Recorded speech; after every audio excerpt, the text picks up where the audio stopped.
Sur 60 candidatures déposées, 55 ont été rejetées, y compris celle du président Laurent Gbagbo, et seuls 5 candidats ont été retenus. Cette décision est grave. Je dirais même qu'elle est très grave. Et au regard de ces motivations, nous avons le devoir d'alerter non seulement le peuple ivoirien, mais aussi la communauté internationale. Tout d'abord, nous avons malheureusement constaté le refus du Conseil constitutionnel d'exécuter une décision internationale.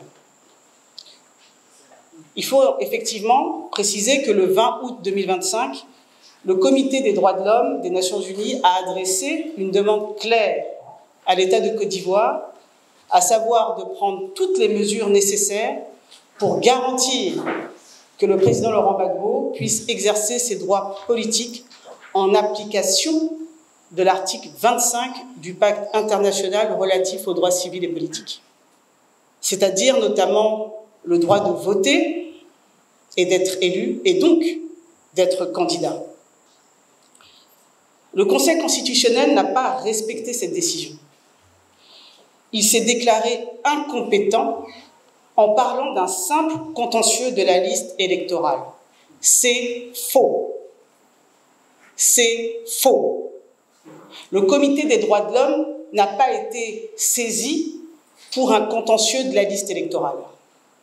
Il a été saisi parce que le président Laurent Gbagbo a vu ses droits violés, et ses droits sont garantis par le pacte international relatif aux droits civils et politiques. C'est pour ça qu'il a saisi. Ce n'est pas un contentieux de la liste électorale. Il ne s'agissait donc pas d'un problème technique sur une liste électorale, il s'agissait d'une obligation internationale qui engage l'État tout entier, et donc le Conseil constitutionnel également, au nom de l'article 123 de notre propre Constitution, qui reconnaît la supériorité des traités internationaux et accords internationaux sur nos lois internes. Le Conseil constitutionnel, en refusant d'exécuter cette décision du Comité des droits de l'homme, a tout simplement failli à son devoir de garantir l'état de droit. Et c'est vraiment grave, pour le coup. Nous avons également constaté une fausse interprétation des conditions d'éligibilité. La Constitution ivoirienne, en son article 55, est limpide. Ça ne souffre d'aucune ambiguïté. Pour être candidat à l'élection présidentielle, il faut avoir au moins 35 ans, être exclusivement ivoirien, jouir de ses droits civils et politiques et être né de père ou de mère ivoirien d'origine. Rien d'autre. Aucune mention d'une inscription obligatoire sur une liste électorale. Pour contourner cela, le Conseil constitutionnel évoque l'article 51 de la Constitution qui permet à une loi organique de préciser les modalités de l'élection présidentielle. Mais ce que le Conseil constitutionnel oublie volontairement de dire, c'est que le code électoral n'est pas une loi organique. C'est une loi modifiée par une ordonnance rendue par le chef de l'État, président du RHDP et qui est aujourd'hui candidat à l'élection présidentielle. Une modalité n'est pas une condition d'éligibilité. Une modalité n'est pas synonyme d'une condition. Ajouter une condition qui n'existe pas dans la Constitution, comme celle d'être inscrit sur la liste électorale, revient purement et simplement à violer la Constitution. Autre point inquiétant, le Conseil constitutionnel affirme que le président Laurent Gbagbo n'aurait pas obtenu assez de parrainage. Alors, il parle d'un seuil de 75 003 parrains requis et indique que le président n'aurait recueilli que 54 977. C'est ce que vous avez entendu. mais regardons les textes. L'article 51 du Code électoral, puisque le Conseil constitutionnel semble plus se référer au Code électoral qu'à la Constitution. Allons-y.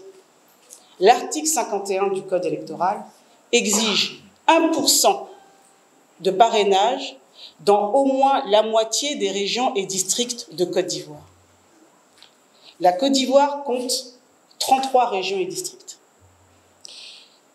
Donc la loi impose un seuil de 17 régions et districts et pas plus.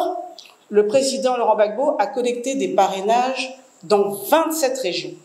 C'est 10 régions et districts de plus que ce que la loi lui demandait. Alors d'où vient ce chiffre de 75 003 parrains que nous exige le Conseil constitutionnel? Puisqu'ils disent, c'est parce que nous n'avons pas atteint le chiffre de 75 003 parrains qu'ils ont invalidé la candidature du président Laurent Gbagbo. Vous savez ce qu'ils ont fait? Ils ont juste additionné 1% de l'électorat dans 27 régions, au lieu de 17. Dans 27 régions, au lieu des 17 requis exigés par la loi. En clair, le Conseil constitutionnel a appliqué une règle différente au président Laurent Gbagbo.